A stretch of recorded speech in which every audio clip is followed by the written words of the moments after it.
7 рек Коми находятся под наблюдением экоактивистов проекта «Речной дозор». Защиту водных объектов обсудили сегодня в региональном Минприроде. Вот уже 4-й год школьники республики и соседней Архангельской области на современном оборудовании мониторят качество воды по 10 основным показателям, в том числе на прозрачность, жесткость и содержание металлов.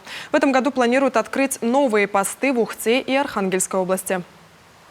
Для того, чтобы открыть пост речного дозора, требуется очень большая подготовка, потому что в первую очередь реализация проекта «Речной дозор» зависит от заинтересованности педагогов и наставников. Мало передать просто оборудование. Нам нужно научить новых участников, рассказать о проекте более подробно, объяснить цель проекта, научить проводить методы исследования, научить работать с населением. Ситуацию на подконтрольных объектах участники проекта «Речной дозор» называют стабильной. Всего в Коми 350 речных бассейнов. Это и большие, и маленькие реки.